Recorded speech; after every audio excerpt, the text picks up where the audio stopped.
an updated timeline. President Donald Trump says he expects to announce his choice for the Supreme Court on Saturday. We have team coverage, including why one Republican senator says he thinks the president's pick will be approved. Reimposing restrictions, why the Prime Minister of Britain says new measures are needed to fight the coronavirus crisis. And an annual gathering, a preview of tomorrow's National Catholic Prayer Breakfast and why it will look a lot different this year. On EWTN News Nightly for Tuesday, September 22nd, 2020.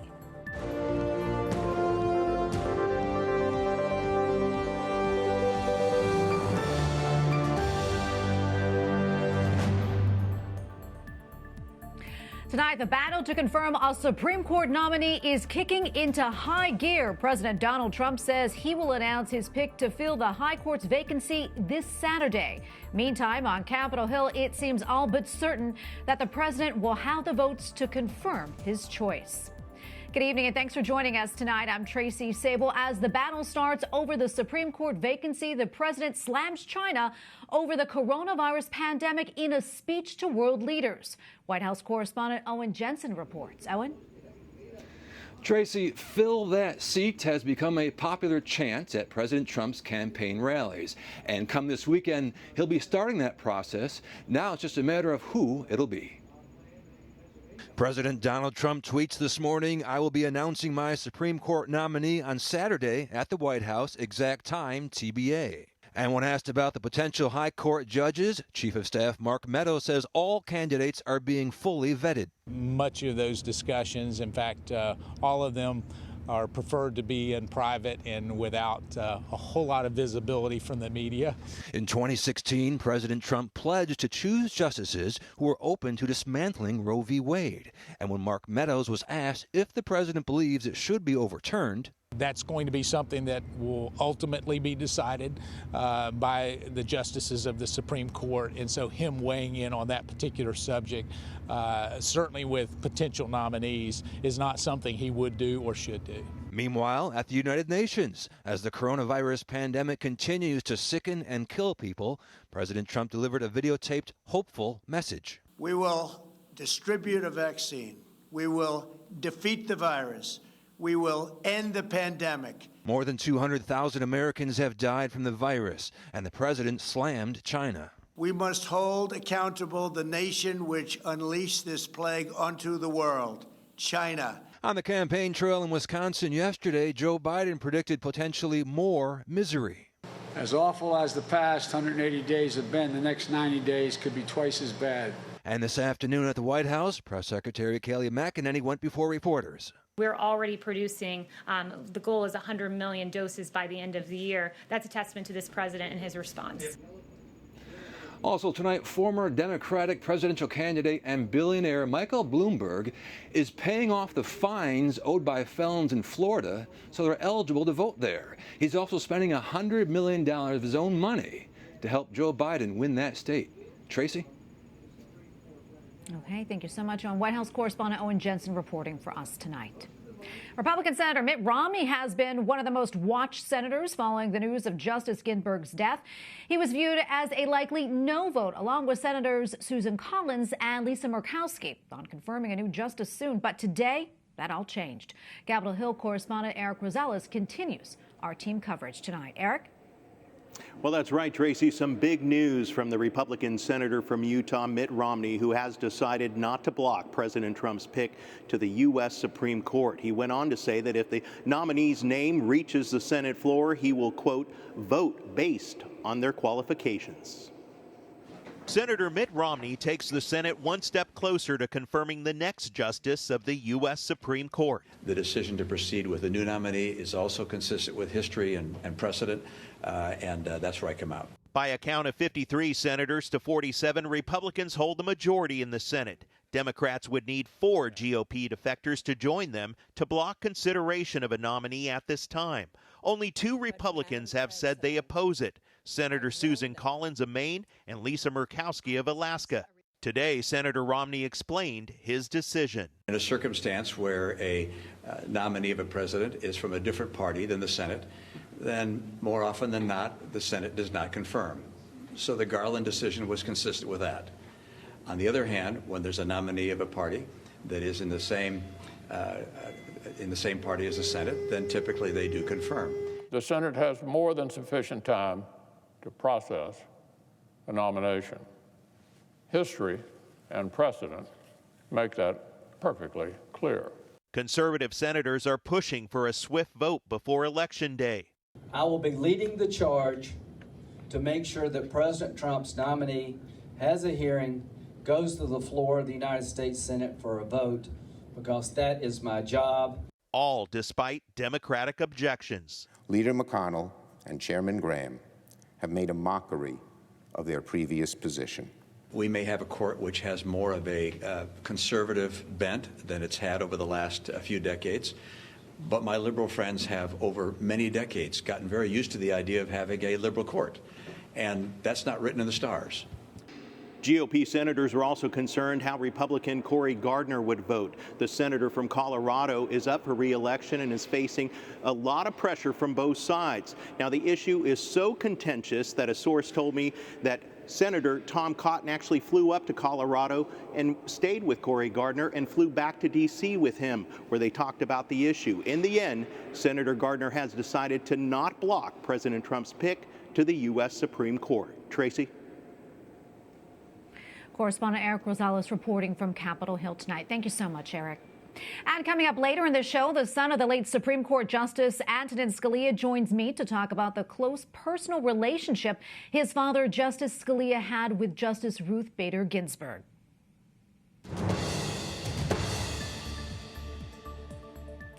British Prime Minister Boris Johnson warns Britons they should not expect to return to a normal life for at least 6 months. He says the number of hospital admissions has doubled in the last 2 weeks and is ordering new restrictions, but stresses it is not a return to the full lockdown they had in March. Starting today, people are asked to work from home and, while in public, wear masks. In addition, no more than 15 people can attend weddings. And as Owen mentioned, the United Nations' first virtual meeting of world leaders is underway with pre-recorded speeches from global leaders, including President Trump. Pope Francis is among the 193 leaders addressing the 75th Annual General Assembly meeting. The Holy Father speaks this week. Other world leaders include China's President, Vatican Secretary of State Cardinal Pietro Parolin, says the UN promotes a world based on the rule of law and not on weapons and military power. The Vatican and the Chinese government continue moving closer to a deal on the appointment of bishops, but the former bishop of Hong Kong is warning that the agreement is harming the church's credibility to evangelize. Cardinal Joseph Zen says the church's silence on communist human rights abuses is damaging the church's role in China.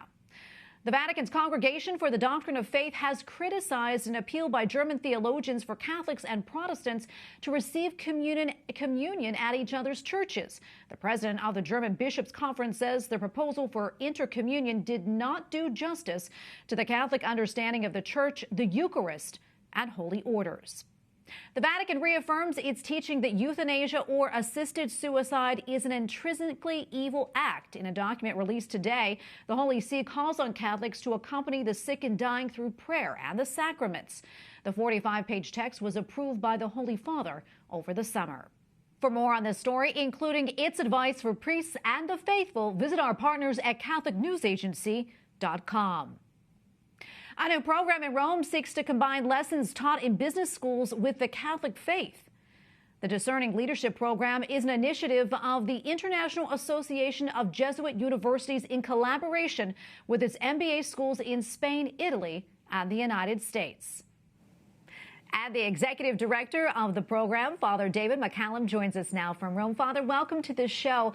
So what specific things can our church learn from business schools, and what can they learn from the church? Great question, Tracy. So we know that leadership has not necessarily been in the headlines for the church over the last few years. And as we've been trying to contend not only with the sexual abuse crisis and the ways in which it was managed, but the need to actually revitalize and in fact, refresh the church. So discernment-based leadership is the opportunity to reintroduce the Holy Spirit into our decision-making, combining the best of what we know from the corporate and the business world with this ancient tradition in the church of relying on the Holy Spirit and relying on the guidance of the Holy Spirit to help us find a path forward. It is such an interesting program, but why begin it now? Well, over the last few years, Pope Francis has been asking the Society of Jesus to share this way of proceeding, which we call discernment, as a gift to the church. Not that the Society of Jesus alone practices it, but it was very much associated with the spirituality of St. Ignatius. And it's a way of making decisions that are really weighed by the values, by the concerns, by the commitments of our faith, and really trying to follow the lead of the Holy Spirit. So why now? Well, it seems that now is probably the most important time that we, in certainly our recent times, have seen, not just in the church, but in every sector, right? So business, education, healthcare, any sector you can imagine is facing crises these days in the way that we make decisions, in the ways that we try to factor in all the complexity, the uncertainty that we have to face today. And as a way of proceeding, discernment is actually made for these times. It's made for uncertainty. It's made for helping us to face the unknown without fear and with hope. So I think that's kind of a timeless thing, but it feels especially timely for today. Absolutely. So what's the response been like? And also, what do you hope comes out of this program? We intend that this program would actually continue for several years. Our desire is that as we bring in senior Vatican officials, the major superiors of religious orders from around the world, and key lay leaders, that actually over time we'll build a critical mass of people who have this capability and capacity to lead, and not just to lead in a discerning fashion, but to fulfill the vision of Vatican II for a synodal church, a church which is truly on the road together. When we think about what the church feels like for people, we often first think about our parish experience and the sense of closeness and community that we have, hopefully, in our parish. Or we think of the bureaucracy and the hierarchy of the church, which can often seem kind of impersonal. But synodality is the reminder that we're all in this together, that we've all been called to discipleship and to walk on this road together. Those who are part of the hierarchy, those who are part of the lay faithful, and in fact to see the work of lay people in the church as the work really of the church. It's really in many ways to invert the pyramid of the way that we think about the hierarchy. And Pope Francis has been pushing in this direction for some time to more fully empower lay people in their leadership. Well, Father, thank you so much for being with us today. We really appreciate your time. Father David McCallum, Executive Director of the Discerning Leadership Program. Thank you again for your time. Thanks, Tracy. Thanks very much. Coming up, we hear about the famous friendship between the late Supreme Court Justices Antonin Scalia and Ruth Bader Ginsburg.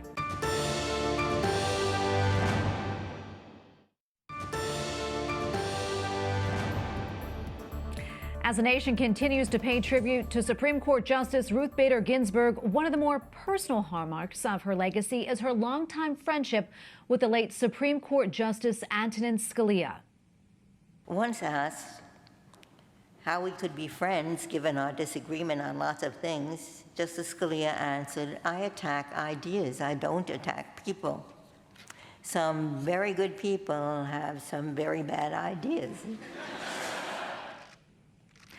Justices Ginsburg and Scalia, who became friends while on the D.C. Circuit Court of Appeals, served together on the High Court for more than 22 years. And we are joined now on Skype by Christopher Scalia, Justice Scalia's son and co-editor of On Faith, Lessons from an American Believer, a collection of the late Justice's reflections. Christopher, welcome back. So great to have you on the show.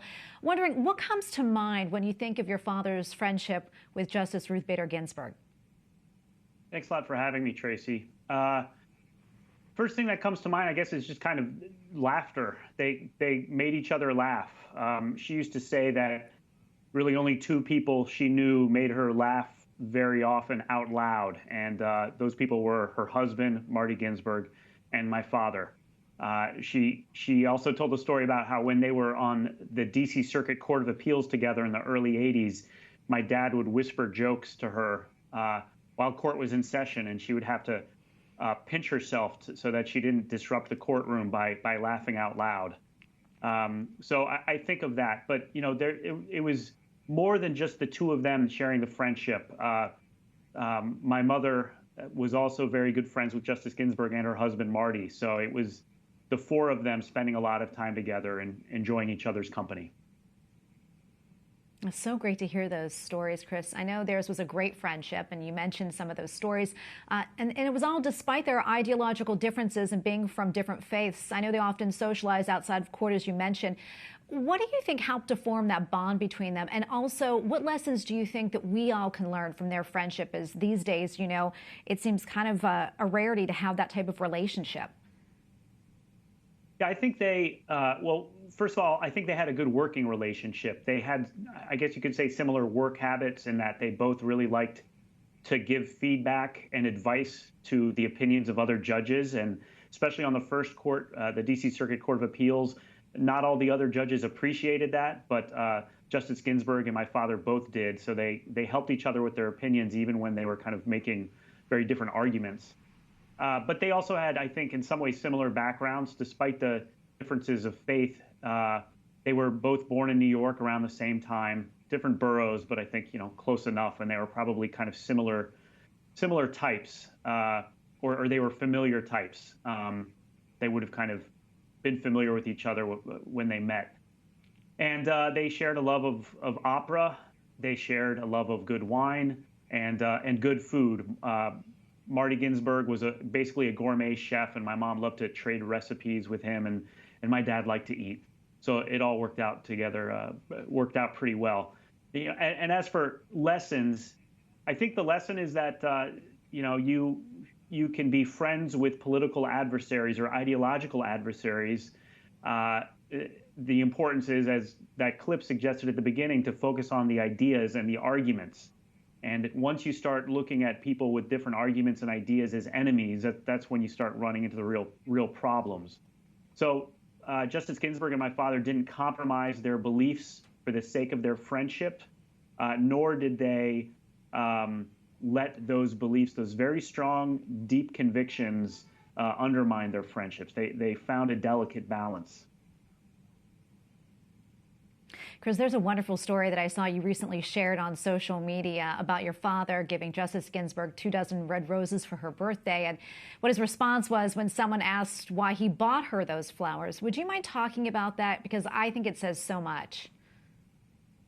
Yeah, a former clerk of his and now a federal judge, Jeff Sutton, was visiting my father at the Supreme Court, and it happened to be Justice Ginsburg's birthday. And my father gave her 24 roses on her birthday. And so Judge Sutton, I should say, was teasing him, and said things like, "Oh, come on, I haven't even given my wife that many roses. Why are you giving this to Justice Ginsburg? When was the last time she sided with you in an important 5-4 decision?" But, poking fun at him, teasing him. But my father responded with a pretty serious answer, and he said, "Some things are more important than votes." So, again, the point isn't that his friendship with Justice Ginsburg was more important than what he believed and what his opinions on the court were.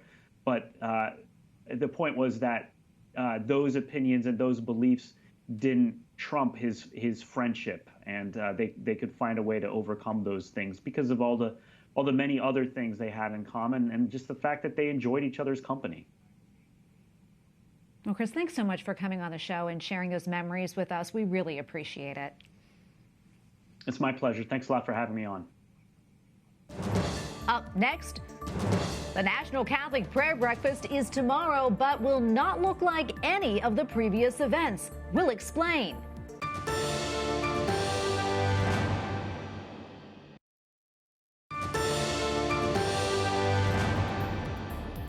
Tomorrow, Americans across the nation will gather virtually to pray for our country as the 16th annual National Catholic Prayer Breakfast takes place online amid restrictions related to the COVID-19 pandemic. Joining me now on Skype with a preview of tomorrow's event is Maureen Ferguson, a member of the National Catholic Prayer Breakfast Board of Directors and Senior Fellow for the Catholic Association. Maureen, welcome back. Great to see you. This year's National Catholic Prayer Breakfast will take on a different form, but its mission does remain steadfast. Why was it so important to make sure it took place?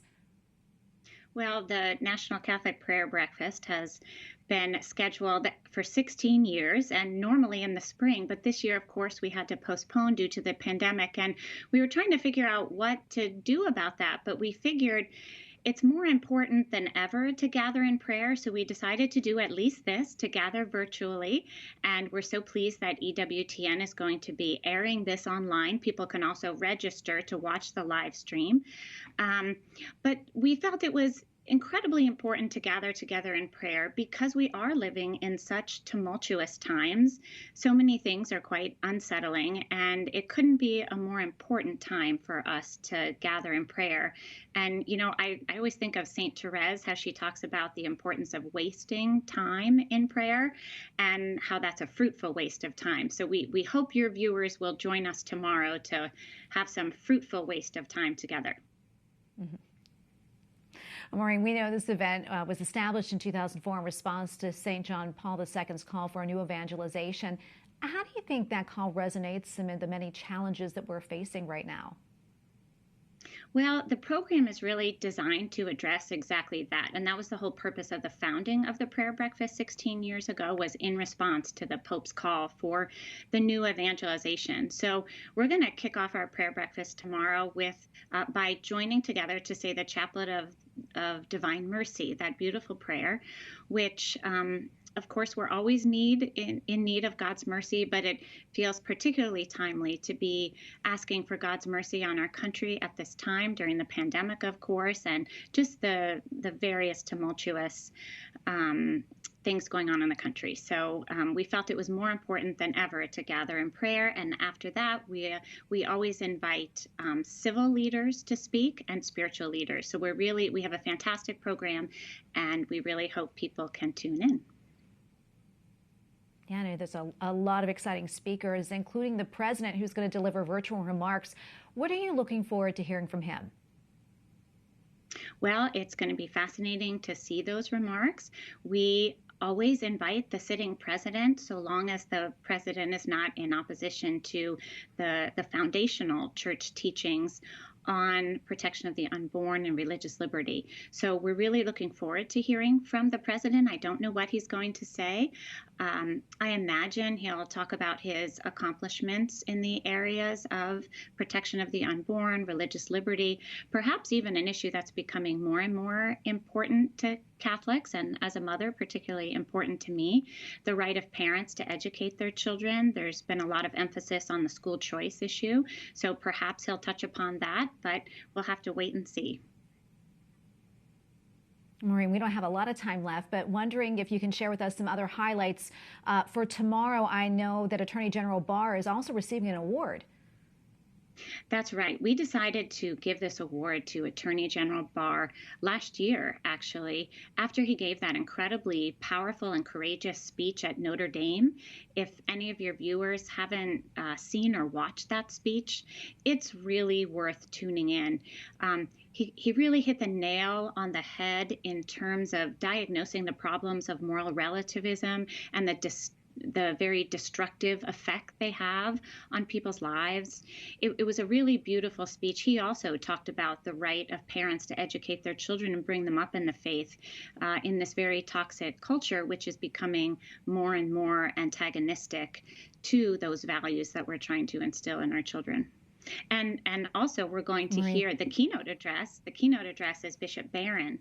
And Bishop Barron, of course, is he's just a master of the new evangelization. I'm really looking forward to his remarks. And I think he just has such a beautiful way of reaching people in the new evangelization in a culture that has become so illiterate on things of faith. He just somehow, in the beauty of the way he communicates, is able to reach people. So we're really looking forward to Bishop Barron's keynote address. Maureen, thank you so much for coming on. We can't wait for the breakfast tomorrow. We really appreciate the time with you today. Maureen Ferguson, Senior Fellow for the Catholic Association and a member of the National Catholic Prayer Breakfast Board of Directors. Thanks again. Thanks for having me. And just a reminder that you can watch the 16th Annual National Catholic Prayer Breakfast right here on EWTN. Our coverage begins at 11 a.m. Eastern. Also tomorrow, In Defense of Christians will be holding its 2020 Digital Summit, combating global Christian persecution. The virtual event takes place tomorrow evening at 7 p.m. Speakers include Cardinal Timothy Dolan, Archbishop of New York, and Cardinal Bouchara Boutros Al-Rai, Maronite Catholic Patriarch of Antioch, as well as over a dozen bipartisan members of Congress and other experts in the field discussing the threatened status of Christians in the Middle East. To register, go to indefenseofchristians.org. And finally tonight, the Knights of Columbus announces an initiative to pray for an increase in respect for life at all stages. Supreme Knight Carl Anderson says the 12-day novena for the cause of life will begin October 4th. It will feature daily meditations followed by the Rosary and a closing prayer to Our Lady. It coincides with the U.S. Catholic Bishops' Conference October initiative, Respect Life Month. And as always, we thank the Knights of Columbus for its generous support of EWTN News Nightly. We thank you for watching tonight. For the entire EWTN News Nightly team, I'm Tracy Sable. Good night and God bless.